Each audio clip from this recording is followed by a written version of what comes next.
Collector Johnny Sorensen, he's the man with the plan. Got toys stacked high from the floor to the fan. Every Monday night, it's free choice time. Pop culture and laughs, it's all on the line. Got action figures, comics, and some other bullshit too. You never know what he's gonna do. It's Free Choice Monday, let's see what he's got. Toys, pop culture, and other wild shots. Let's have some fun, we're gonna unwind. Johnny's got the goods, and we're feeling just fine.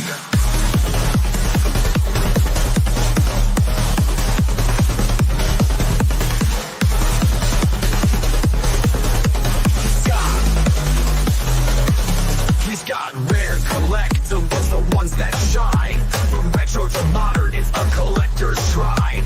TV shows and movies, they're all in the mix. Pop culture, trivia, Johnny's got the tricks. And when it's showtime, you know it's the best. With toys and tunes, there ain't no contest. It's Free Choice Monday, let's see what he's got. Toys, pop culture, and other wild shots. Let's have some fun, we're gonna unwind. Johnny's got the goods, and we're feeling just fine. He's got rare collectibles, the ones that shine. From retro to modern, it's a collector's shrine. TV shows and movies, they're all in the mix. Pop culture, trivia, Johnny's got the tricks. And when it's showtime, you know it's the best. With toys and tunes, there ain't no contest.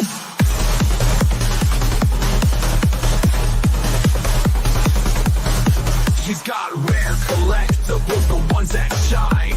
From retro to modern, it's a collector's shrine. TV shows and movies, they're all in the mix. Pop culture, trivia, Johnny's got the tricks. And when it's showtime, you know it's the best. With toys and tunes, there ain't no contest. Select your favorite figure, and let's take a ride through the aisles of nostalgia, where memories hide. We'll talk about the good stuff, and maybe some bad. But with Johnny at the wheel, it's the best time we've had. Collector Johnny Sorensen, you keep us in the know. With toys, pop culture, and that Monday night glow. So here's to the fun, and here's to the show. Let's keep on collecting and let the good times flow.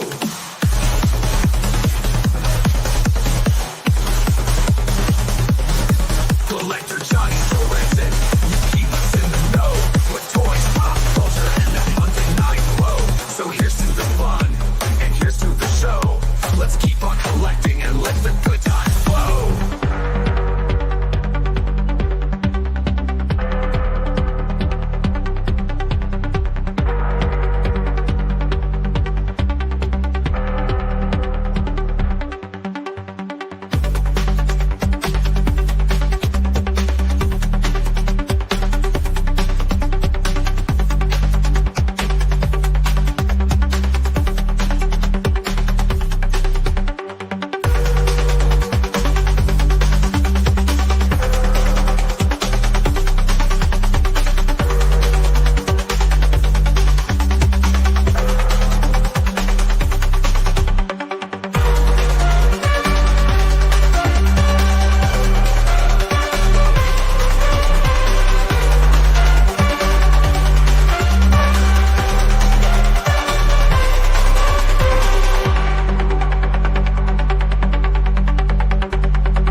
Welcome to Monday, Fun Day, or Free Choice Monday. Call it what you will. What's Chris saying? No holiday for the south where I live. Holiday in the middle of the north. We had our week off last week. The mystery is solved. But yeah, hello to Chris Miwa, to the Zazinator, Philator the Barbarian, Boba Hicks, and all the rest. No, that's who's here. There's no one else, so don't be offended. There might be someone else later, and if there is, we'll say later than that. Oh, there we go. Nate, there he is. We just said hello, so I was saying hello down to g'day, g'day. How's your father? What's going on? Nudge, nudge, wink, wink. So today we're going to talk about wrestling, wrestling biographies and books. Also going to touch on the Mcmahon Doco, because I'm watching all of that this week, and it was entertaining. So that's the least I can say. So let's bring up, before we get into the topic, I'll just show off a couple of quick hauls of the week and that sort of thing, because there's just a couple of things. Chuck them in here rather than putting them in a separate thing. Everyone saying hello, hello, hello. Hello to everybody. But yeah, Free Choice Monday Night Power. Got some quality Vince, a bit of Piper there. Yeah, speaking of hauls, actually, I got this guy in. He might make an appearance later. Might be time to pay the Piper later on today. No, wrestling is it's sports entertainment. It's entertainment, actually. Can't have wrestling. Can't be calling it what it is. I don't like to do that. Just a quick reminder: be safe. No planes on a Monday, fool. We should say more like no planes on a Monday, fool. More like that. Definitely stay away from planes on a Monday. It's not a good idea. T does not approve. So a couple of quick hauls before we get into the wrestling stuff. This is Pete the Pigeon from the current Ninja Turtles line, whatever it's called, Mayhem. This character's been around in IDW Comics and Nickelodeon show. First time he's ever had a figure, though, so that's cool. It's got it in this week, brand new. And got it from America. Or, I mean, someone on eBay got it from America, and I bought it from them because it's not in stores in Australia. So we got some, excuse me, mixed lot of, burping up my ginger ale. Highly professional here. Another mixed lot of Ken Aliens. There's about 8 figures in that box. I'm going to post a little short video later in the week just showing off what was in that, and then I'm going to get my other ones from out the back and get them all together. Because I got that power load a few weeks back. Open up some of these figures on the weekend. I actually got two big lots of Turtles figures from different lines, one from the modern line and another lot from the old Nickelodeon 2012 line. That show thing kicked off. So you opened up some of them. There's a redo of that frog as another frog here, and a whole bunch of cool stuff. And there's so many of those, I'm going to make another quick second video next week just to kind of show them off. The ones in the packages I haven't even opened yet. So I opened the loose ones that I got off AliExpress, which is Nickelodeon ones. That's all the stuff in the middle of the table there on the weekend. So that was a good little haul, finding these old figures quite cheap on there. They're pretty loose. They've got a little bit of paint chips, but otherwise good condition. But yeah, that's a quick bit of haulage. And the other thing I got this week was, hang on, if we take this off for a second, we got this fella here, the old Piper. It's got the whole kit and caboodle. It's got the kilt. It's got his nice little initials on his boots. What else? We got soft goods, hot rod on his shirt, and most importantly, he comes with this plastic bagpipe, which is, I don't know, it's fairly cheaply made plasticky stuff. But I've got this pretty much the same figure, just in the blue trunks, which is what he's wearing under there. If you want to know what's under, he's got the blue trunks, but this has just got the soft goods on the top. And a lot of the modern Ultimate editions and pricey figures, you don't get this bagpipes no more. You don't get the soft goods shirt. They really cheap out on some of them. So this figure is about 10 years old now. But yeah, I've been wanting to get one with the classic 80s hot rod look, because I've already got my other plain, kind of NWA hot rod in the blue, where I have, having wrestling like Valentine, a dog collar match, whatever. I wanted the real classic WrestleMania era one. So I'm pretty happy to get that guy, to get the full look. The only thing he's missing is really the leather jacket, which he wasn't always wearing those days, but later on he was wearing that more often, especially once he started getting more of a belly. He would wear the jacket out to the ring to kind of hide that. But okay, let's bring up the stuff here. Yeah, the Ken Aliens are pretty cool. I think we're about done with those now. The only thing I might still get is the Queen Alien playset that comes with the weird slimy tail factory thing, because sometimes it turns up on eBay Australia if it's pricey, but I may get that. What's this alt mode? Who's alt mode?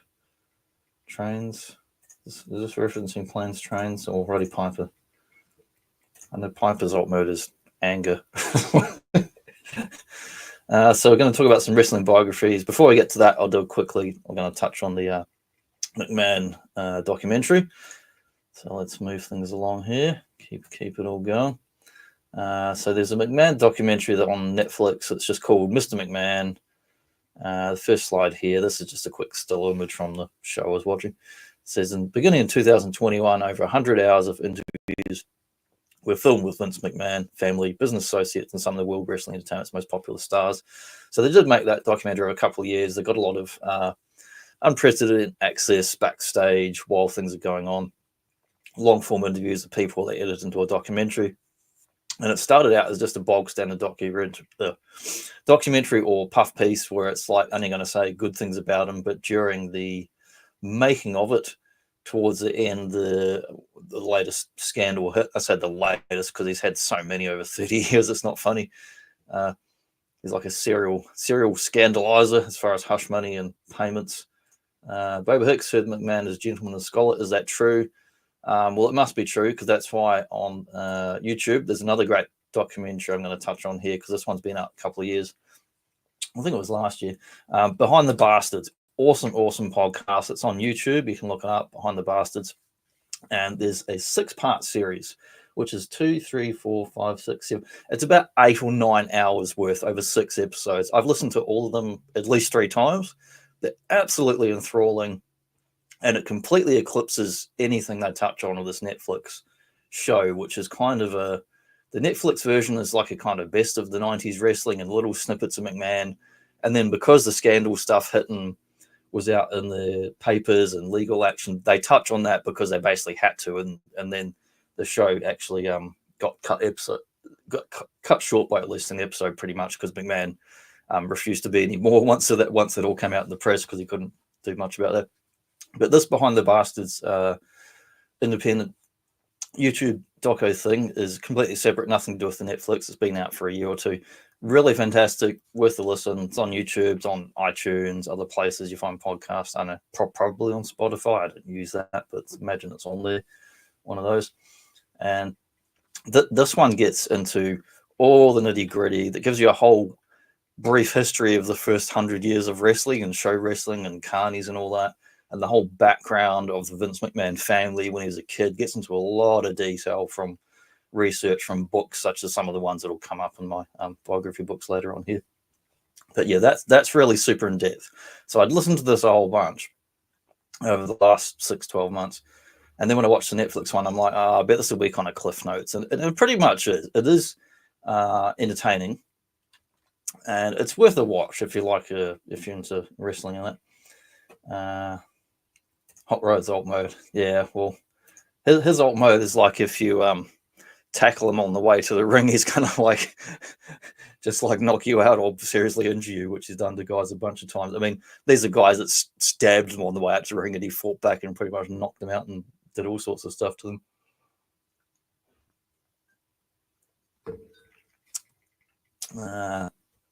Vince McMahon, definitely an absolute scholar and a gent from what we know.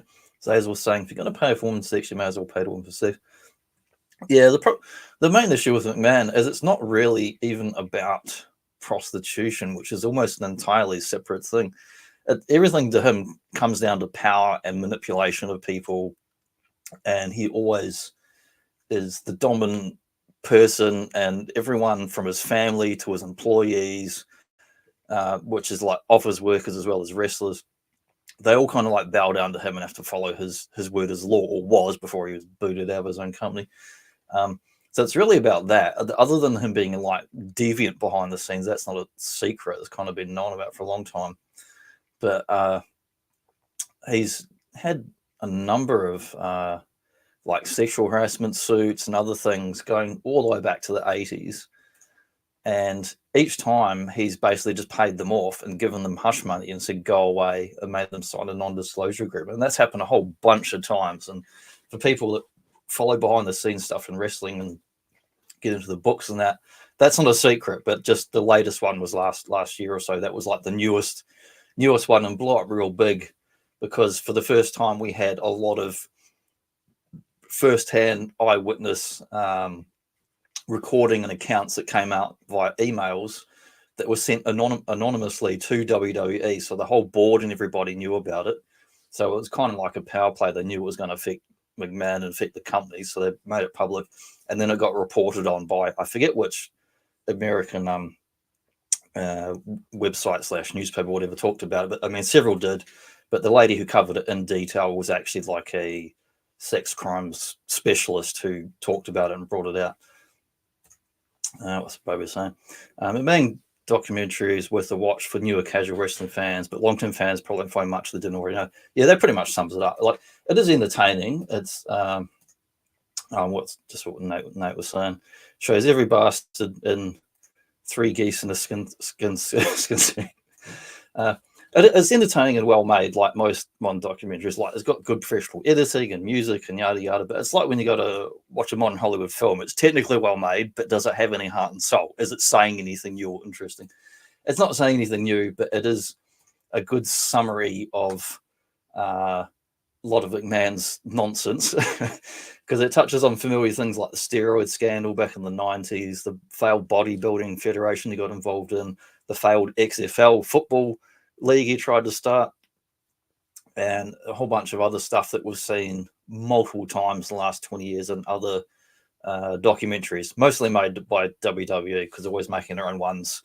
And then their own ones have always got nothing but good things to say about the company line and who's involved and what the official story is. And they always leave specific details out. Like, one of the infamous ones that comes up in this documentary, as well as at least 3 others I've watched in recent years, as I talk about WrestleMania 3, Andre versus Hogan, and they'll mention that Andre had been putting off getting a surgery, like a back surgery, because he was in so much pain.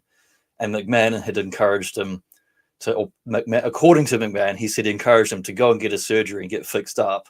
So he went and did it, and then he went on and did WrestleMania 3 when his elbow performed, which is complete bullshit, because Andre didn't get the surgery till after WrestleMania 3 and had to wear a back brace during that match and during other matches of that era. And at some points he could barely stand or walk, and was using the stay near the corner of the ring ropes to help him even stand up. So, and that's been public knowledge for a long time. And yet every time it comes to talking heads from WWE, including McMahon or Bruce Pritchard or any of those cronies, they'll say the same nonsense, even though it's objectively false and been known to be so for several decades. It just becomes the popular story, and they kind of, in these docos, they kind of get on repeat. They just like say the same stuff over and over until they kind of believe their version of reality over whatever actually happened. But I will say it is well made. There's a lot of good talking heads. You get like the usual guys. You get Stone Cold. Rock pops up for a little bit, as he always does, because he's technically on the board of WWE. So now he inserts himself into a lot of things. He even turns up on Dark Side documentaries because he's involved in the financing those. Stone Cold's in there a bit, and Undertaker is. But Stone Cold and Undertaker, I mean, 2 all-time great wrestlers, both have always been super loyal to McMahon. No matter what shady shit McMahon did, they kind of just look out of the way and go, I don't want to know about this, and they're always like loyal to the company. You get some talking heads with McMahon, bloody Shane. We get Stephanie, and of course Triple H, who sometimes in documentaries they're a bit more truthful, or they're a bit more, they don't hide as much of the nonsense as the old timers do. But in this McMahon one, they're really noticeably like they come across as there's been coached or scripted so much, the things they say, because they've said more revealing things than other ones in the past. And like, probably the saddest thing is when you see they talk about Shane McMahon wanted to be more involved in the business, and was for a number of years, and wanted the approval of his father, but didn't really get it, and didn't really get affection from him, and wouldn't really hug him or anything. And he keeps doing all these daredevil stunts and matches, but really he wanted to be more involved in the company, not putting his own body on the line, just being another talented wrestler. So that bit was quite sad to watch. Stephanie McMahon is a milf. Well, yeah, she's always been a good-looking lady, and she like I don't, other than being involved in the wrestling stuff, she's always seemed to have maintained her fitness and health and that, you know, like I would say she's the one that's most like her Father Vince, like being like a bloody gym rat or whatever, always like exercising behind the scenes and eating well, and so that you can keep working well, you know, and keep going. And we get some stuff from John Cena, and I like John Cena fine, but he, like Taker and Stone Cold, it's just like the company line. Even the way he dresses, he's like McMahon Jr. Like his suit and the haircut and everything are all just modeled after McMahon. And like, you know, of all the wrestlers that talk about McMahon being a father figure, which is a thing that always comes up, he seems to be like the mold of that as far as professionally, like, you know, in the career and all that. But he, you know, he went on like Rock to have good film roles and other stuff. I find him entertaining, funny. Wrestling is good, but seeing him and Paul as a Triple H and other guys, they're just, I know outside of these documentaries they're more like straight shooters. They just talk about stuff, but in this they're just so company line and so scripted, and it's so just like everything's good and nothing's wrong, and you know everything's hunky dory. McMahon better be careful, says Nate. There's too many scandal spreads, too many liars who end up running for president. It's funny you say that because he's actually been good friends with Donald Trump since the 80s, since the early WrestleManias. They've actually been real life friends, and the two have kind of modeled on each other. A lot of the shit Trump says comes across like a wrestling character. All the crazy ravings and stuff he says are almost like wrestling promos. And McMahon seems to have modeled himself somewhat on Trump as far as being like a businessman and always in suits and shit like this, even though other carnies and wrestling promoters weren't, you know, some of them dressed nice, but didn't necessarily have to be in suits. And, you know, McMahon chose to make it always about business. And every time there's a doco, he's like, oh, we're running a business. He's just like a broken record when he's talking about the business. He doesn't call it wrestling. He always call it like sports entertainment. And it's kind of like a real obsessional thing. But yeah, we get Eric Bischoff, who was like, I quite enjoyed his clips. He's usually a pretty straight shooter too. He's done so many podcasts over the years. I used to listen to them, but now they're so full of ads, and the co-host is a fucking douchebag. I'd stop listening to it because I'll listen to Eric Bischoff by himself any day, but when there's someone else with him, it's just irritating. But like some of the older podcasts he done were really good, and I like hearing. I've heard some interviews like him on the Stone Cold podcast is great, where they talk about like how that, you know, Stone Cold got fired famously, of course, by Eric Bischoff back in the day, but they went on to actually become like friends in later years, and you know they both kind of into their outdoors and stuff like that. And Bret Hart turns up in little bits here and there. He like is the one guy who just like doesn't sugarcoat anything. not in this documentary or any other one, but he's the one who's like, no, this is rubbish and this was bullshit. And he's the one guy who doesn't tell a single fib or lie in the whole thing. And actually, the other guy was Tony Atlas. He was a real straight shooter too in his clips, and I'm surprised how much they left in that wasn't edited. Like they talk about back in the 80s how when there was problems like Jesse Ventura trying to start a Boba says Brett was right about everything. It's like, yeah, Vince McMahon screwed Vince McMahon. That's what ultimately ended up happening. You know, screwing himself out of his own company. Yeah, he's a legit legend. And people that like were critical of him back in the 90s for taking the business too serious, now they're like saying, oh, Bret Hart actually knew what the fuck he was talking about. He's so like, no, there's a lot of shady shit going on here and you don't know about. Hulkster, yeah, he's in it. Let's see. Hang on. Not going too far there. I thought I put the image in there. Oh, I did save the image, but I didn't put it in there. Yeah, the Hulkster's in it. But he says all his usual lines. He doesn't, I mean, to Hogan's credit, he doesn't really tell any new lies. He just repeats some of his regular ones we've heard many times. He does talk fairly candidly in some parts, but mostly he's just repeating stuff we've heard in previous documentaries. He doesn't really say anything new, but no, he's definitely in there. We get Stone Cold, we get a bit of Rock, we get Triple H, we get Cena, Bret Hart, and Tony Atlas or whatever. But yeah, no, Hulkster does turn up, and I meant to chuck in. I only put this slide in here last. I did screen caps from the video, and I missed putting that one in. He was wearing a blue. He was wearing like a blue T-shirt, not on like this color in the doco. Let's take one off there. But yeah, during the 80s, like famously, old Jesse Ventura tried to start a union. Hulk ratted on him, which came out during testimony of the steroid scandal in the 90s. They found out under oath that it was Hogan that had ratted them out to McMahon. So a lot of that stuff's all water under the bridge and old news. Like even Ventura came back in the late 90s and did some of the WrestleManias. He did like guest referee match with like I think it was like Rock and Austin and stuff like that.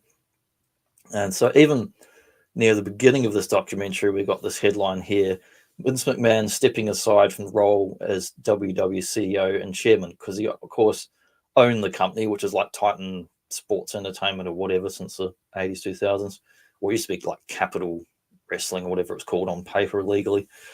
And it's got investigations report. McMahon agreed to pay hush money to former employee over an affair. And that was a couple of years ago.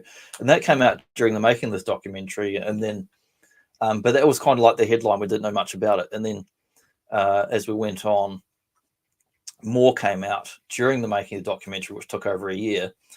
And more allegations and more specific information come out. A big like information dump came out.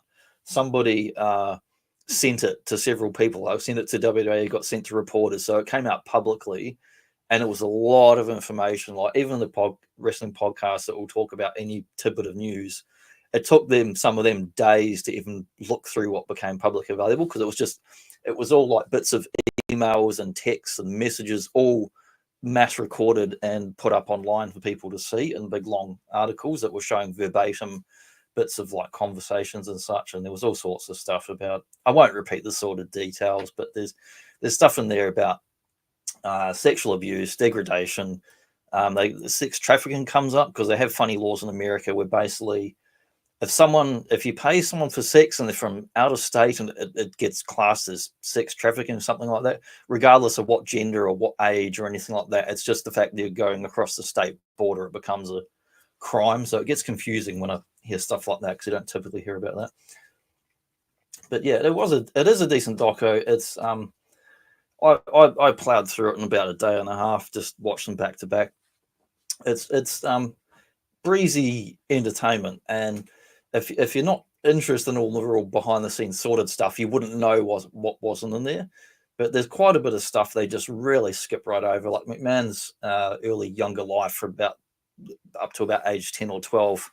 Some of his formative years, he didn't see his father, wasn't part of his life, and that really affected him. And it comes out a couple of times. It does briefly mention in the doco, but there was a famous interview back in magazine, print interview, back around late 90s, 2000 era, where McMahon alluded to being sexually abused by his mother repeatedly and being used as a punching bag by his stepdad, who his biological mother was married to at the time. And they apparently went on for years. And like, when you look at all the stuff that's coming out about him and all the weird storylines they did in the Raw Attitude Era and the real weird degradation stuff towards women and that, a lot of it goes back to his childhood, and they just kind of just fly right by it in this documentary. Like, by the way, this happened to now, and now here's Stone Cold talking about good, fun stuff again. You know, they kind of just breeze over a lot of the more important details. But yeah, it's definitely worth a watch. And before I get into these books here, I'll just mention again about the also the podcast, unrelated to the Netflix thing, but also if you're interested in like more in-depth stuff, Behind the Bastards, Vince McMahon, History's Greatest Monster, which is like about 8 or 9 hours worth, but you can listen to like one episode or 2 episodes, and it's really good. It's on YouTube. Great podcast. But the whole series of these shows of Behind the Bastards is all about like just bad human beings, like, you know, war criminals and pedophiles and people that do sex crimes. So they do get into some pretty sordid stuff, but the guy who writes it and does the delivery is actually like a professional level comedian. So he's talking about really dark stuff, but with real black humor, and it's quite hilarious. You know, if you enjoy your sort of dark humor, if you enjoy like, I don't know, like a Colin Farrell Irish comedy murder film, if you enjoy something like that, you enjoy these Behind the Bastard podcasts. They're really funny. But let's skip ahead back to here, get into some books, maybe a sip of ginger ale.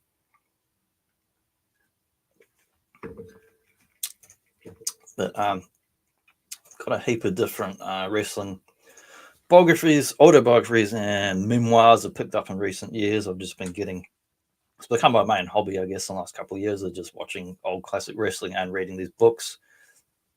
First couple here, we got on the right, National Wrestling Alliance, The Untold Story of the Monopoly that Strangled Pro Wrestling. This is going back to the sort of 1900 to 1950 era, the original NWA, before it became defunct and eventually became a completely different organization later on by the same name. That book's just so well researched by Tim Hornbaker, who's done several real behind the scenes books on the early years of wrestling. It's a very excellent book, and I'm so glad I bought it. However, reading it, it's boring as hell. It's not a book you sit down, it's not a page turner you sit down and go, oh yeah, I'm really enjoying this on a weekend. You kind of get into a little bit at a time. It's like reading a reference book or encyclopedia. It's so densely packed with all these names of people you never heard of, as well as some you have. And it's so just meticulous. And I'm glad it's that way, because it's such a high quality book and there's nothing else out there that's exactly what's in this one. So I'm absolutely glad I bought it. But I'm going to go back and read it again, because it's just, there's so much to unpack what's in there. And it's such a good reference book, but it's not one you'd really sit down on a Sunday in the afternoon and read in the sun for enjoyment. It's more like a research heavy reference book, but a fantastic unparalleled book that's like covers what really no other book out there does. So the one on the left here, Death of the Territories, Expansion, Betrayal and the War That Changed Pro Wrestling Forever, also by Tim Hornbaker. This one's a bit more entertaining, also extremely well researched, talks about the early days of the Capital Wrestling expansion when Vinny Jr. bought out his dad, Vince Sr., and went to cable, did WrestleMania, bought out the Southern Territories, all the usual stuff we know about. But it gets into the real nitty gritty of that. Talks about stuff like Georgia Championship Wrestling and Anderson, and how deals going on there, and how McMahon not only poached the talent from other things, he would buy out the TV station or cable, whatever, syndication rights for certain regions. So even if a wrestling promotion still existed, they had nowhere to put it on TV, because a man would come in and buy the TV contract, and he would take their time slot. So they were stuffed, as well as poaching their talent. So it would really make trouble for them. Chris saying he'll watch the doco later this year. Yeah, I don't watch anything till it's done. Well, I tell a lie, because I was watching Tulsa King on the weekend. That's only about halfway through season 2 with old Stallone. But the McMahon Doco, I waited till all the episodes were done because I knew I'd watch it in a day and a half, 2 days. And I think it plays better actually watching it in 1 week. If you watch it too far apart, you kind of forget the details and what was happening. Nate says, like my humor, like my coffee, dark and a little sweet. Yeah, those Behind the Basket podcasts are fantastic. I found that podcast series because I was looking up stuff from McMahon at the time. And since then, I've become an addict of that show. They've got over 500 episodes. It's been going a lot of years, that podcast, and it's absolutely fantastic. It's so well researched, and it's funny as hell. And they talk about all sorts of weird topics and stuff. Bo was saying, highly recommend the Laps Fan Wrestling Podcast. Very informative and entertaining. Yeah, I've got to check that one out, because I haven't actually watched or listened to that one yet. But yeah, Tales of the Territory is really excellent book. Covers all the nitty gritty of the expansion and how he bought out the territories, but a lot of detail. It gets into every. Whoop. My figure just took a shelf dive. The sound of it kind of scared me somewhat, like a bit of a poltergeist thing going. Wow. Gets into the nitty gritty of it, and just really enjoyable read. Absolutely loved it, and because there are several books relating to McMahon in that era that are worth reading. This one here, NWA WCW Starrcade, Volume 1, 83-89. So I'm not sure where that's from. I believe it's from like a website or a blog, because it's a little pamphlet book, and it seems to be a physical edition of some website blog articles or whatever years ago. It's only really short, but it's getting into the early years of the NWA Starrcade, like pay-per-views and that. So, and that's another good, like, well-researched series of articles. I picked that up randomly on Amazon, because I'm going to be getting with Mark later this year, well, next month, after our horror specials. We're going to do pretty much another month of wrestling focused stuff, particularly Southern wrestling and like NWA, Jim Crockett's, WCW, Ted Turner sort of stuff, as well as more WrestleManias down the track as well. So over here we've got Foley, Mick Foley's second book. So we've got Foley is Good. That was the second book he did. And I can't remember what the first, I think the first one is just called Mankind. Both Foley books are like probably the single most enjoyable wrestling related books you can read, because he's such a good writer. He does write the actual book himself, not a ghostwriter, which he did at length on like physical notes. Of course, someone has to edit and put it together, but he insisted, even when the company's like, oh, we'll pay to get a ghostwriter, Mick, you don't need to write it. He's like, no, I want to do it myself. And he is a good writer and very entertaining writer. So his books are like real page turners. Like you can easily just sit down and read it non-stop over a weekend or whatever. So for like casual fans, either Mankind or Foley is Good. Both are like such a good read, and you can usually pick them up for like $10 secondhand on eBay and that. What else we got? We've got Rise and Fall ECW. I haven't read that one yet. That's an old one. I picked up a whole bunch secondhand from some collector on eBay. I have watched the documentary that ties into, so I know the basics of what's in that. The one on the right, Nitro, that was, oh man, that was a really enjoyable read. That's like 700 something pages, and for me, I just breeze through it. I love a big book. I love a big book that really gets into a lot of detail about stuff, and I don't like when a book's too short and doesn't kind of skims over things. I like it when they slowly unpack and build up things, and it gets into the whole what happened. It covers Nitro in general and Ted Turner, WCW, the late 90s, and it gets into what actually happened. Why did the show die? What was the where was the money going? How was it mishandled? Who was doing it? All the fan shit that's been around for years. It's like, oh, we're blaming Eric Bischoff, or it was Hulk Hogan's fault, or it was Ted.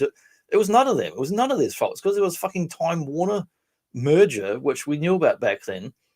But the details of it were that they were burying the show. It was going to die no matter what anyone, even if the show was the number one thing on bloody cable, even if it were still beating WWF at the time, and let's say they were making a shitload of money, none of that mattered. The show was going to die and be buried, because this merger of networks didn't want to play it. They didn't want anything to do with wrestling. They thought it was like for trailer trash people. So, and they didn't want it on their network. And even Ted Turner's network, a lot of the executives there didn't want it on his network in the first place before the Time Warner merger. So unfortunately, the WCW show was going to be killed one way or another, no matter what. And fans have argued about this stuff for years and years, like with all their fan theories. This book is like the actual, like, I don't want to say declassified documents, but it's got the evidence. It's got the evidence in there about what actually happened, the deal, what went on with the merger, how there were several deals that were going to happen that didn't happen, like a lot of mergers or buyouts. You know, this takes months and maybe a year or more to put something together like that. All your accountants and lawyers, all your bean counters doing that stuff, and all your legal rights and whatnot. This book has all the evidence, as well as and it shows the whole story of how the show went and the best and worst of it. And it's real, almost like forensic. It just tells you everything you could possibly want to know about it. And it shuts up any idiot fans that want to be like, oh, Hogan ruined it, or Bischoff. It's like, no, they all did dodgy things, but none of them ruined the show. It was going to be killed because of the company, because of something completely outside of the company itself was going to kill it. First Foley book is called Have a Nice Day. Oh, thanks. I just remember it said, because it's got the smiley face on there, and it says Mankind at the top, and then it's got Have a Nice Day as like the title or subtitle.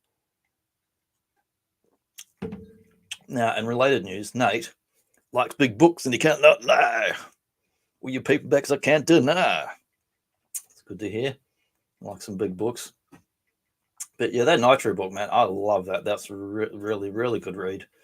Really good read, and it wasn't too pricey. Next up, we got Dwayne Johnson, The Rock, the People's Champ. Now, can I ask you your opinion about the People's Champ? It doesn't matter what your opinion about the People's Champ is. This book was decent. It's not great. It's kind of middle of the road. I thought The Rock was involved with it, but he wasn't. He was involved with another puff piece one back in the early 2000s. So this is an unofficial third-party one. I didn't recognize the name at the time, but it says by James Romero, who's a guy who's on a lot of wrestling podcasts. He's a younger guy.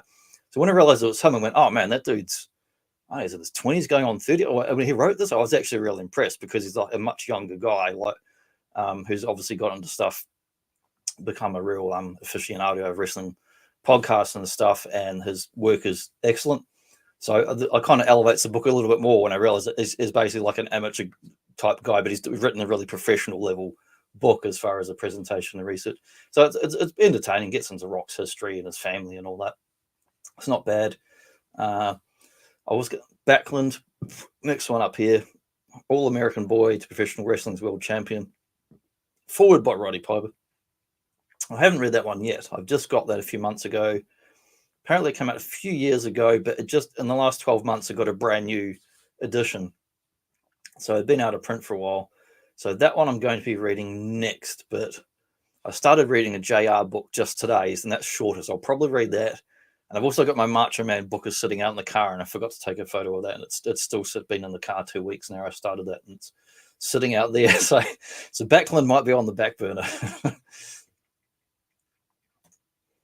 And another one that's sitting out in the car, The Stone Cold Truth by Stone Cold Steve Austin with J.R. Ross, as told to Dennis Brent, which is like 3 people. But this Stone Cold book's quite enjoyable. It's pretty much the same stuff he talks about on his podcast series. He talks about behind the scenes, when he got injured by one heart, when he was out, when he had to have neck surgeries, when he came back and did some no shows and turned up to some shows because he got pissed off with the creative, got pissed off with McMahon, not just with the direction his character was going in, but also it was an accumulation of just all his injuries and behind the scenes shit he had to deal with in real life that really took him out for another year or more. And he came back later and did other appearances. And he's pretty frank in this book. It's like a series of little mini essays and interviews. He talks about his like marriages with different people and different ladies. And he said how he hasn't really been terribly good with anyone and, you know, hasn't really treated people very well because he was always on the road. And like typical wrestler, was on the road, not at home, not really emotionally available or present in the relationship. So they went to shit. And he says, yeah, that's pretty much, he says pretty much it's my fault. The relationships went to shit. But yeah, that one's a good read. It's a smaller one too. You can breeze through it on the weekend. And what else we got? Eighth Wonder of the World, The True Story of Andre the Giant. Really excellent book. And some of the same people involved made that HBO documentary there, also about Andre. Both the book and the documentary are pretty well researched. There's still a few porcupines in there, but they're part of the legend of Andre the Giant. Even the book acknowledges quite a few of those stories were started by Andre himself in his very early career. So it kind of plays it up and talks about his early days on the road in Europe, America, Canada, Japan. Little bits mentioned about, being up in bloody Canada with Bret Hart in the van and everything, and time in Japan. And it tells you about all the different names he went by, like I think, what was it, like Giant Russo or Rusimov, Giant Rusimov, and the different names he would go by before he became known as Andre the Giant.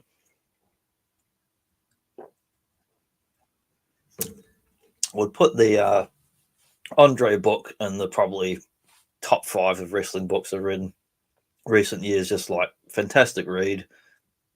Definitely one that even someone not into wrestling could pick it up and enjoy it, because he was a massive pop culture figure in the 70s. Like Hogan was in the 80s, or Austin in the 90s, or John Cena now with Rock. He was known outside of wrestling as a famous icon. The Goldberg book, I have not read yet. I picked it up in a mixed bunch last year with secondhand. I got about 5 or 6 books of someone for a good deal on eBay. But I look forward to reading that. It's a shorter one. It looks decent. And I do like Goldberg, despite his definitely good persona. He's very athletic, even if he can't wrestle for shit, even to this day. And famously, of course, seriously injured Bret Hart, basically. I mean, some people say he basically ended his career, which if you look at the post-traumatic stress and injuries and shit and other things and depression that came with like head injuries and other bullshit, it's quite reasonable to say that Goldberg potentially did end Bret Hart's career by just potatoing him and being a shit wrestler, as in like making real contact when he shouldn't have. Hey, Kiwi GI. Guess what I'm going to be checking out later tonight? Your talk with Phil Tour I missed on Sunday. I think I was asleep. I was looking forward to watching that, and I was actually asleep right when it was on. And then the guy was mowing the lawns next door, and it woke me up. And because he woke me up, I fell back asleep again at a time where I was going to be watching the thing. So I was quite annoyed when I missed it on Sunday. I was looking forward to it all week. Chris Sanalo, the Kiwi man.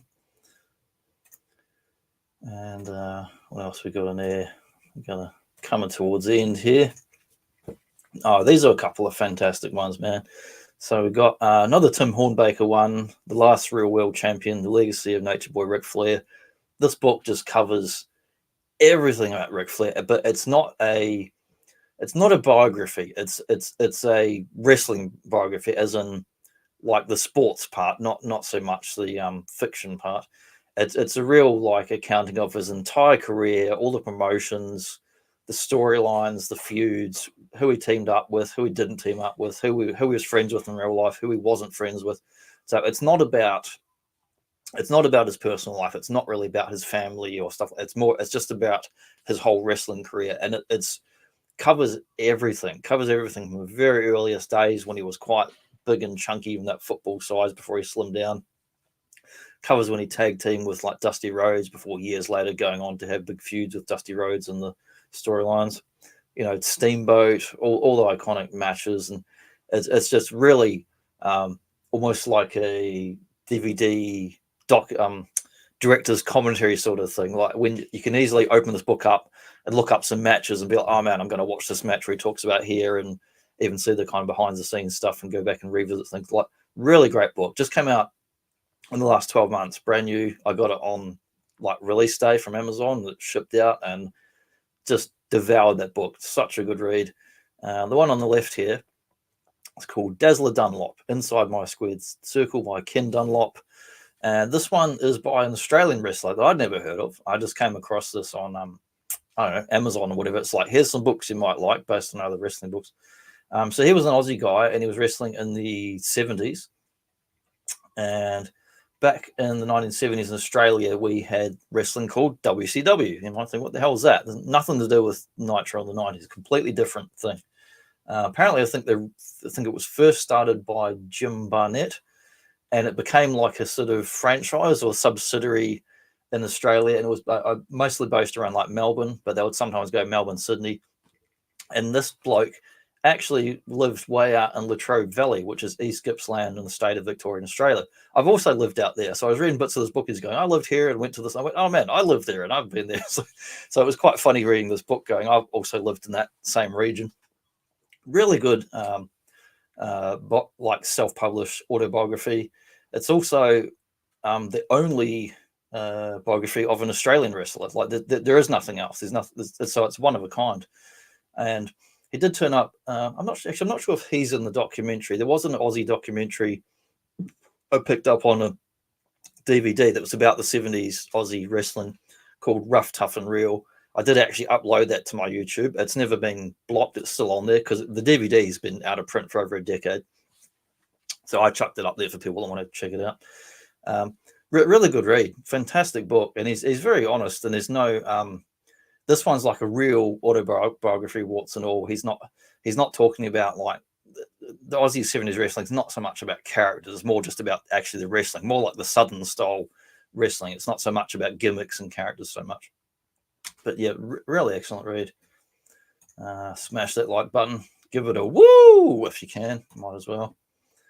Oh yeah, a couple of good ones here. These were both like such enjoyable reads. So Every Man Has His Price, The $1 Million Man. It's the first time I can't lift him off the desk because he's been on my desk 6 months, and I just moved him the other day to put some other guys here. But that's a really good read. He talks about his like career, talks about how he retired in the 90s because of injuries, but he was able to go on and still perform as a manager, and had to clear it with his insurance company because his insurance was giving him payouts for his medical thing. So he's very fortunate that he got injured and was able to actually keep basically working, have a job, but still get his insurance for his medical, which he needed because it's not like he's working full time anymore. Really good read. Ted's fairly honest in there, but I guess as Mark pointed out to me, doesn't mention I think it's more modern. His son has done some dodgy stuff to do with the church, because Ted's obviously Christian and religious. His son had at some point pilfered some funds or done a bit of a scam. It doesn't mention any of that, but I don't know if that's after the fact from when this book was published anyway. And on the right, we've got, when I get in the pit with Piper, I knows you since you was just yeah, the old Piper man, who's one of my all-time favorite wrestlers, if not my absolute favorite. It's like on and off the screen. He's just like always a character, always an interesting fella. You watch his old docos and that, and like growing up in bloody Canada, and of course he'd been around the world and different places, been on Scotland, he lived on an Indian reservation. He was famously as a teenager on the street and trying to dodge getting beaten up and stabbed and raped and shit by other like teenage boys and stuff at that age. And there was a priest who got him into a local, I think it was boxing or wrestling, or like a boxing gym or something. And from there got into wrestling and basically got him off the streets, had somewhere to sleep at night, and started making a go of his life and all that. But yeah, the Piper one, really good read. I mean, a couple of friends have said to me he kind of writes it maybe a bit too much in character, but I don't know, it felt to me like there was plenty much of the authentic person in there. So I really enjoyed that book, and I'll happily read it again. Like, it's a little bit battered because it is secondhand. You can see the old creases in the cover, but I'll definitely read it more times. But yeah, winding up, coming up to the final bell. I just started reading Black Hat, Jim Ross, The Voice of Wrestling. I just got that one in this week. It's been out a couple of years. He's got at least 3 books out, I think. And I grabbed this one off Amazon the other day because I've been meaning to buy it for last year and kept buying all these other ones, like the Macho. There was a brand new Macho Man biography that came out just this year. Really good. Just picked that up. Got that. I think I got it new. I think it was on when it was released.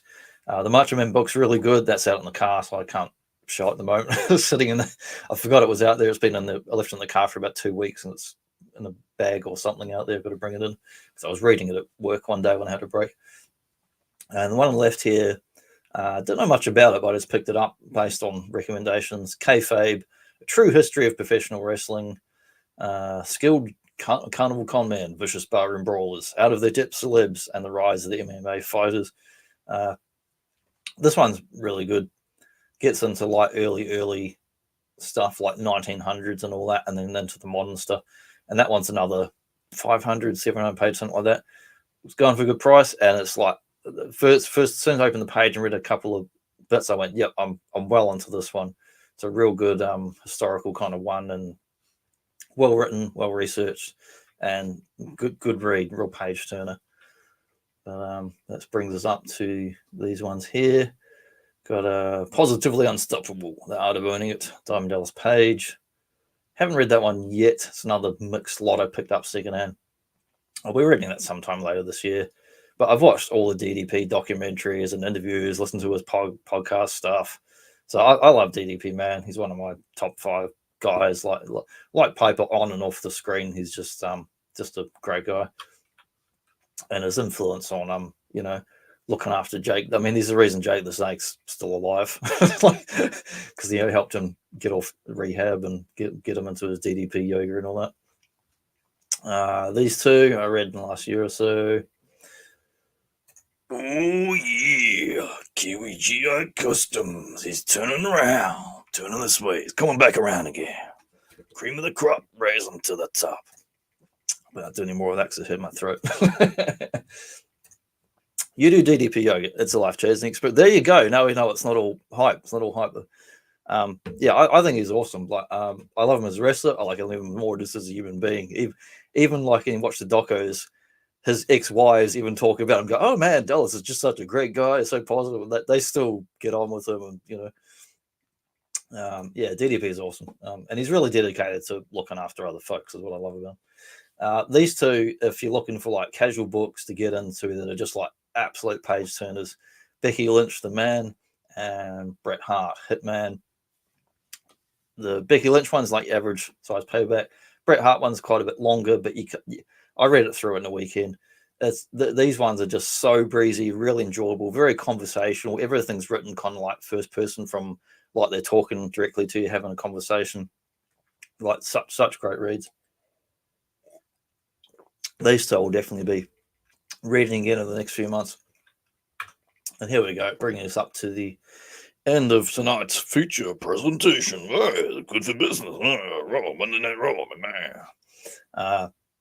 Another Tim Hornbaker one here on the right, Capital Revolution, The Rise of the McMahon Wrestling Empire. So this is basically the sequel to his other book that was talking about the death of the territories. It's kind of sequel to that book. Haven't read that one yet, but I'm looking forward to very much getting to that one. I really love these ones that cover like the whole industry and things going on and the trends, as well as the individual, like Macho Man or Flair books. So I kind of alternate, read one of one thing and one of another. And it's really good, because when I'm doing podcasts with Mark, it gives you more behind the scenes stuff to learn about what else was going on.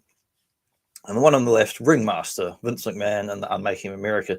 That one is the one that they've used quite a bit for the Behind the Bastards podcast series. That is the book that has the most real life dirt on McMahon, like well researched dirt, not like making stuff up for tabloid story. It's just like factual, like if you're going to trial and you want the evidence, like this is the book. Like this is the book that's like if you're making a real documentary and you're not referencing what's in that, then you're basically just ignoring all the actual real life stuff. But yeah, both worth the read. I haven't read these two yet, but I will be reading these very, very soon. I think I'm going to read my my Macho Man book, and then I'll be getting into these two. But I might have to breeze through that kayfabe one first, because it's chronologically, even though they're different authors and books, it's great reading about 1900s, 1950 through 80s, 90s. Kind of jump around and get a whole big picture of like show wrestling, all that for the last 100 years. But yeah, that's the end of today's feature presentation. Here we go. Bret Hart book is fantastic, said Boba Hooks. That was the first one I read, and that was what got hooked me on. And I probably got spoiled, because I read that and I went, man, all other wrestling books this good? No. I mean, no. It's like it's like the crack cocaine of wrestling books. It's like you can't put it down. You're just like, oh, next page. Got to read some more of this. Kiwi GI. I used to have bad knees, now hardly feel pain anymore. Well, that's good to hear, man. Yeah, I haven't done DDP yoga, but I've done been to like yoga classes years ago, because I've done I've done like Taekwondo, I've done some Tai Chi, I did Jiu-Jitsu for several years. I know what knee pain feels like, because when your leg bends the wrong way, you certainly know what it feels like. Doesn't feel good. I swim. I used to run a bit. I don't run no more because my lungs are a bit dodgy. I still do walks. I still do like hour-long walks several times a week. I've done like strength training with like, what do you call it, weights. I've done calisthenics, which is like the old-timey word of just saying body weight exercises like push-ups and squats, like body weight squats as well as weighted ones. So yeah, like I'm trying to look after my knees. I'm 44 this year, and I'm constantly having to squat, get up and down for my work. And I'm going to be going back. I've been in the gym a couple of years, but I'm always walking and active. But I've lost so much squatting strength. I want to get back in and do some squats, so because I'm starting to really feel not great in my ankles and knees for work, just getting aches and pains that I want to address. And I know I've gotten weaker than compared to how I was when I used to go regularly. So I want to get back into that.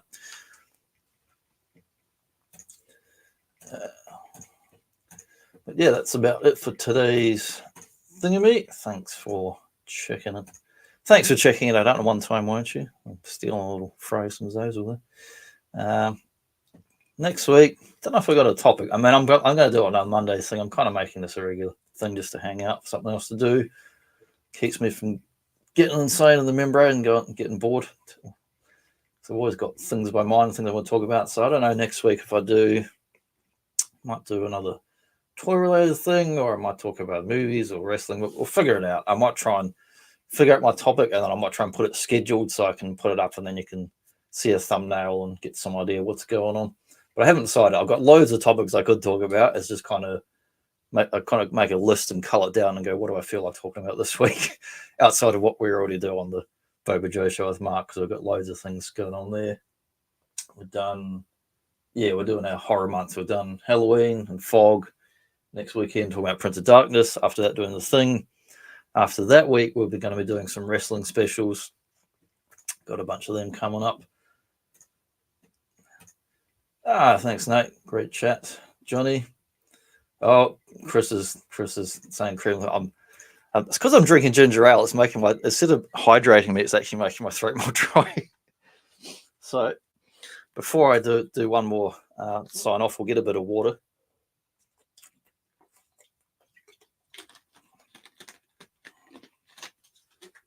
Excuse me, because Chris Miwa is saying, cream of the crop. Thanks for the stream, mate. Have a good weekend, everyone. And I will say, before we head off, thanks for tuning in. Thanks for checking things out. I appreciate it. If you learned something new, something borrowed, something blue. And Chris Miwa, cream of the crop, rising to the top. Yeah, checking out this VHS videos. Retro toys and the Moto Masters. Yeah. There we go. So now I had some water. Not hurt myself doing that. But yeah, thanks, guys. Have a great day. Gonna play a little outro here, and then off we go. 3, 2, 1.